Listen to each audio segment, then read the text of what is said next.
Alright, and we are up against Control Freak. Guess they're playing Control, question mark? So we're going to keep this hand. This is one of the things that really, really ticks me off about this deck. I constantly draw this card. Constantly. It's like this deck just hates the fact that I have that combo in here. It's like, hey, by the way, Arctic, kiss my behind, you not getting it? Oh, it looks like we're up against Affinity. Okay, Affinity should be a good matchup for us. Of course, because of Fang Marauder. Usually one Fang Marauder is good enough. Two is usually what seals the deal. But we actually have to get to it, which they can kill me before I even get to it. So here I'm going to play the Expedition map. Unfortunately, I drew it the turn after.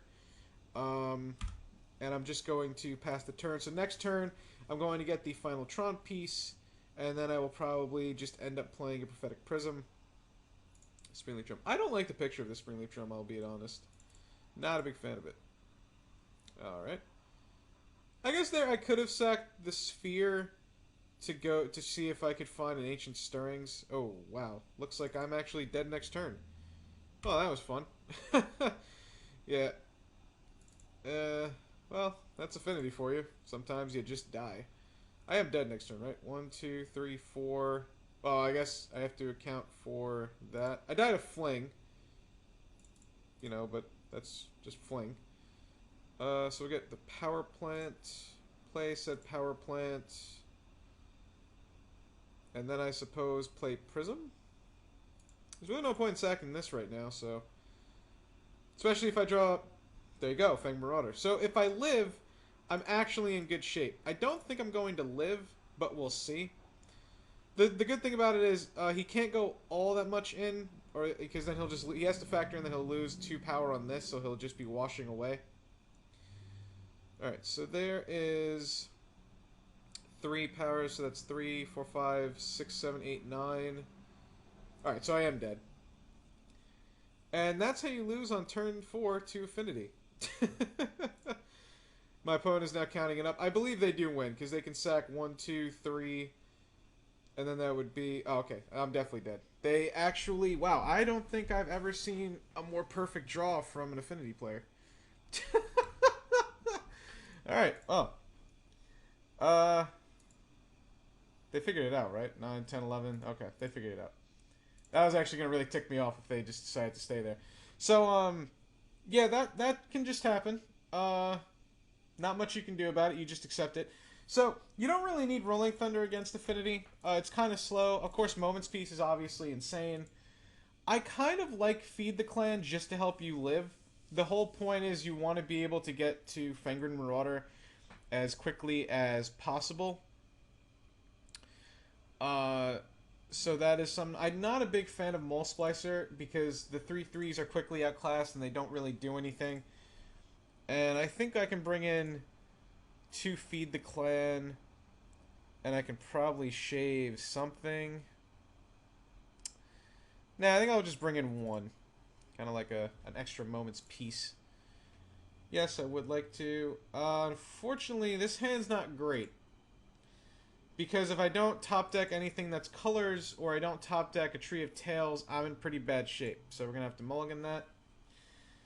I suppose this hand's not terrible. I can go turn 3 Fierce Empath, and at worst I can go... I don't want to keep that. At worst I can go Wretched Griff the next turn. Opponent's on a multiply. I'm going to bottom the other Fierce Empath because I don't actually need it. So, go Trump Piece, and we'll go Chromatic Star, and then that's that. Nothing from the opponent. I like it. Okay, that's a good draw. That's a good draw. Turn 3 Tron would be quickly appreciated. Here comes turn 2 Atog. Or turn 2 Frogmite. I'm just assuming. I don't actually know. I had the soul read on my opponent. I did. No, you're the wrong Tron piece. Damn you. Alright, we're just going to go Fierce Empath here. I think I just want to get Crusher.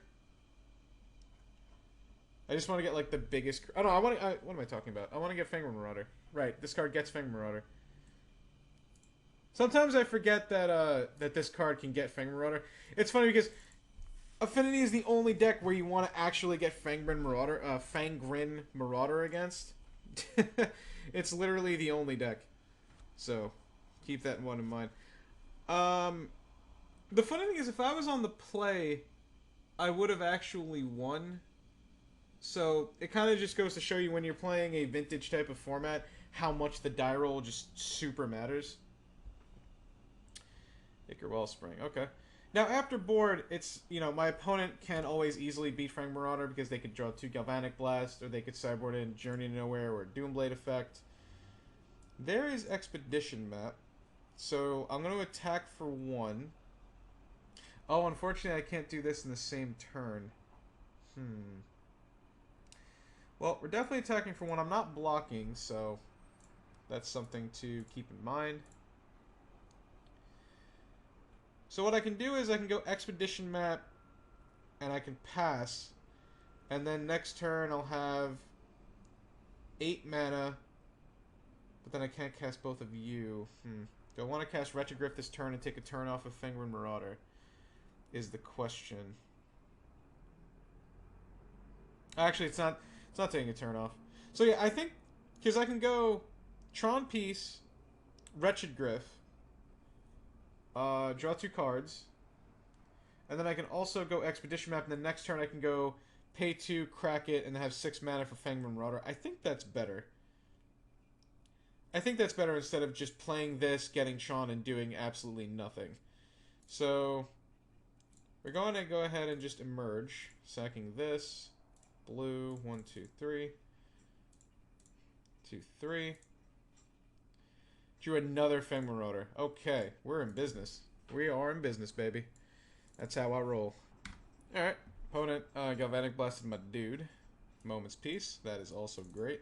I'm going to go ahead and Expedition Map for a tower. Come on. There we go. You got a friend in me. You got a friend in me. Is what I would actually play right now. Maybe I should incorporate that song. Like, every time I play Fang Marauder against Affinity, I should just play that song. I love Toy Story so much.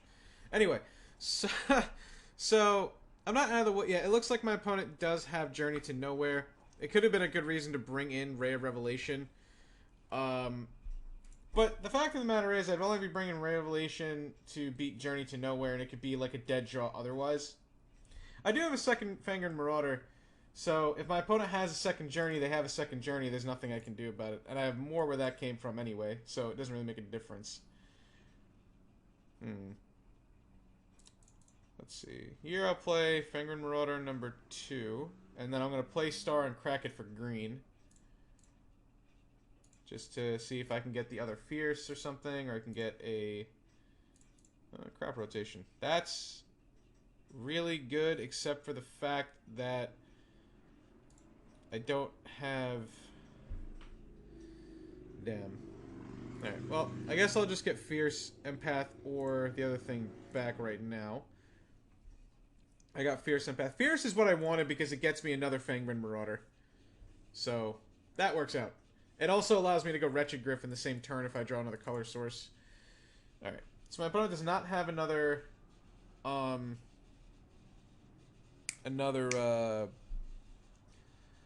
blanking on the damn name. Journey in their hand. So I do get to untap with Crop Rotation, which is great. That's always fun.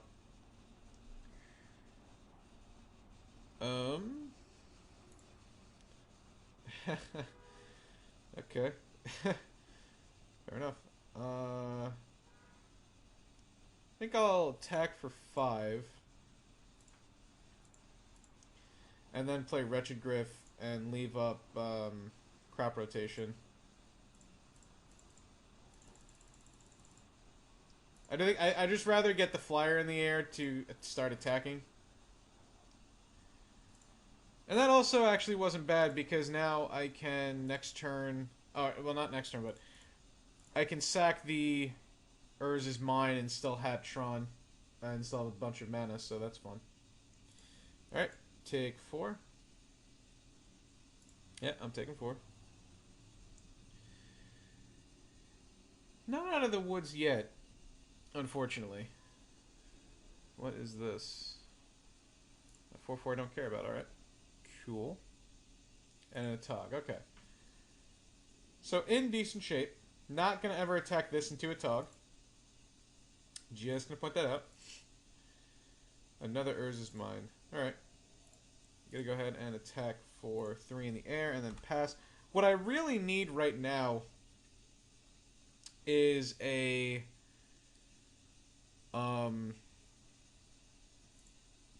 is another green source. The reason why I didn't cast Frank Marauder there is I want to leave up Moment's Peace just in case. And I want to leave up Crop Rotation because I want to be able to block. Because, I mean, I'm not gaining life if they're just attacking me. Yep, the barrage of 4/4s. 4/4 the deck. That looks so cool. Can you imagine, like, a video game with this type of, like, mech armor in it? That'd be insane. Alright, so my opponent is attacking. I think here I will just block the Mirror Enforcer. I have to assume my opponent has a Galvanic Blast. Oh, Teamer Battle Rage. Huh, okay.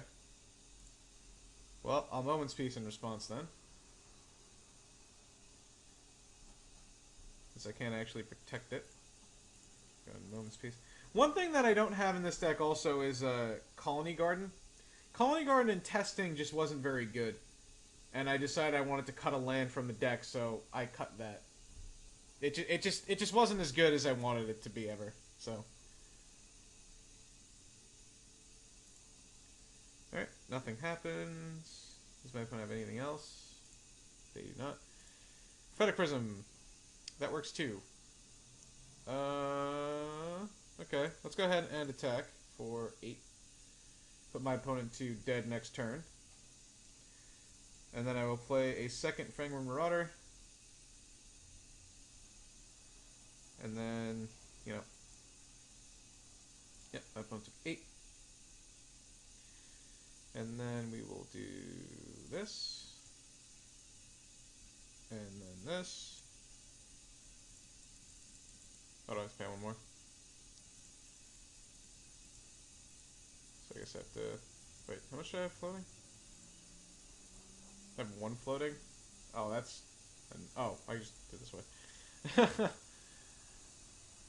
I was about to say, that is annoying. Alright, and pass the turn. And now I'm pretty sure I just win the game. Kind of funny that my opponent only has Great Furnaces and Darksteel Citadels in play. That is quite cute. You got a friend in me.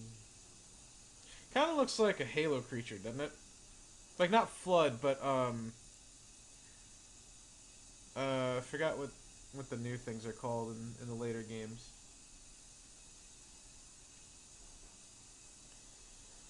Okay, I'm gonna block again. That's only 9 damage. And I'll gain 10 when this goes to the graveyard.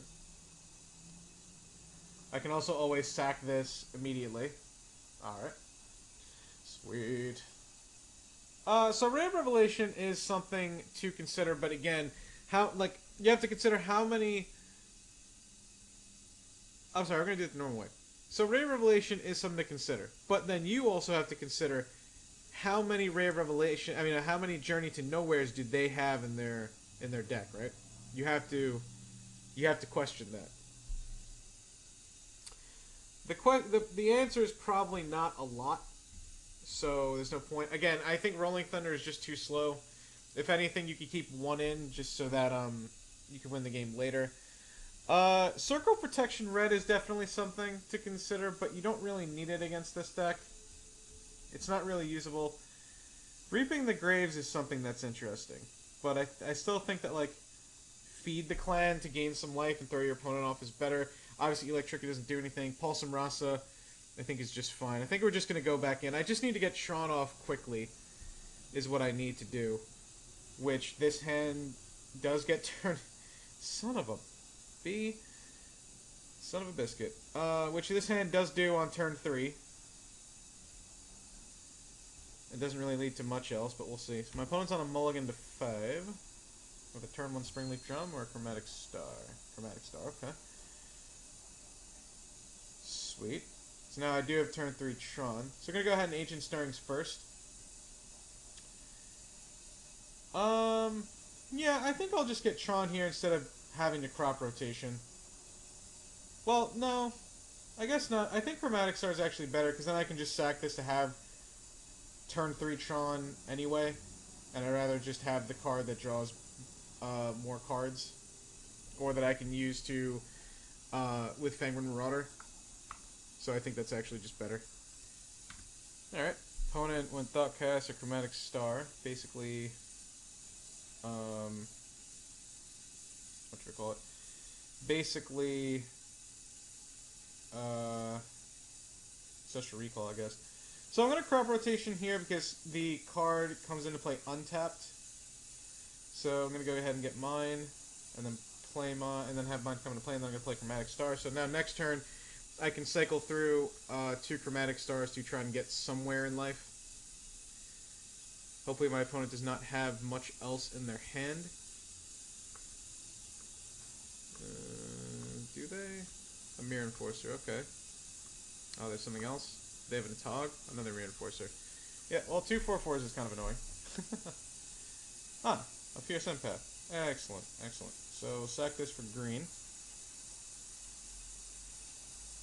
And I drew a Haunted Fengraf. Alrighty. So go ahead and do this. Yes. We'll get Fangren Marauder. And then we'll go ahead and play this Chromatic Star and this Chromatic Star. And then we will pass the turn. Probably going to block with my Fierce Empath so that I can get it back with Haunted Fengraf and I can take 4 less. I think that is actually quite a potent thing to do. Alright. Another one, huh? Alright, so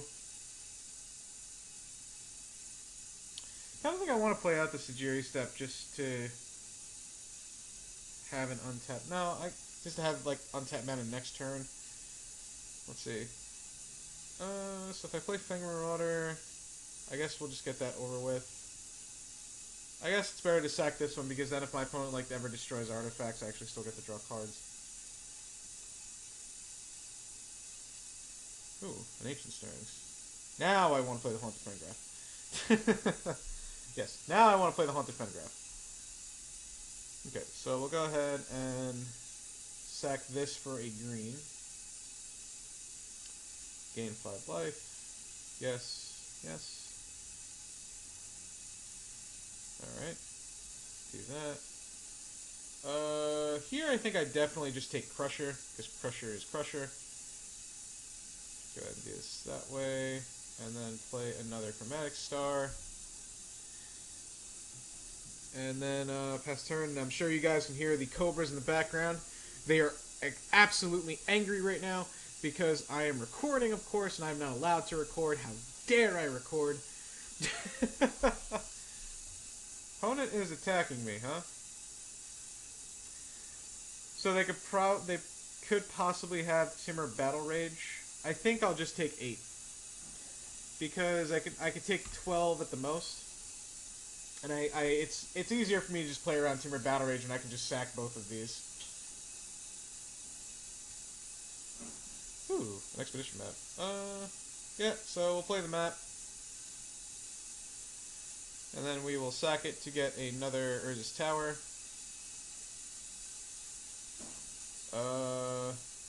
Get tower. Place a tower. Attack for 5. Because I'm not really blocking anyway. And then we'll just go ahead and play Crusher. Now, one thing to note here is that if they sack their Chromatic Star, I gain 5, so that's pretty huge. But also, I could have sacked these just to gain 5 life, but the fact of the matter is I kind of need the green colors.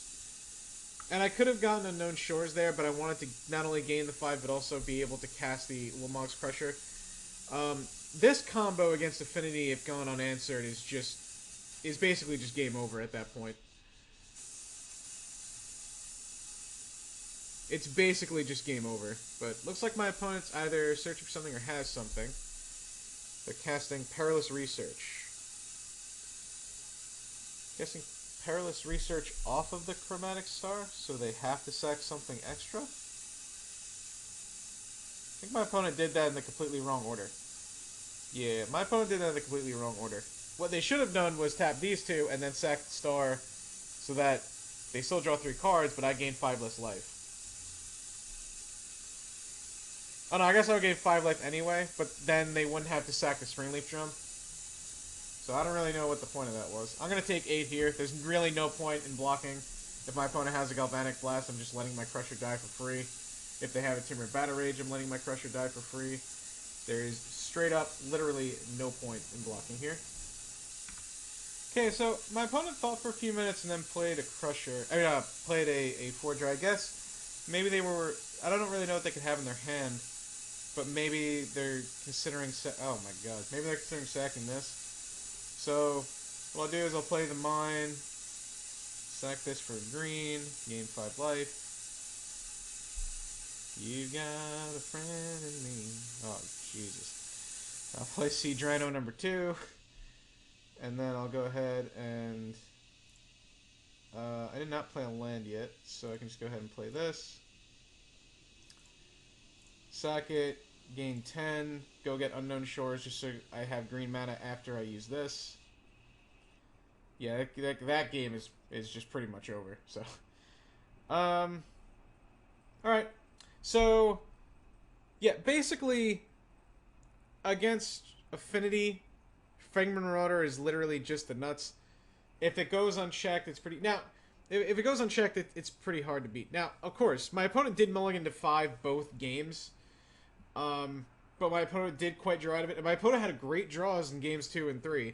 And to be fair, if I was on the play and they didn't have an answer in game 1, I probably would have won the game, because that from an immense amount of pauper experience on both sides of the table, that's just how good Fang Marauder is.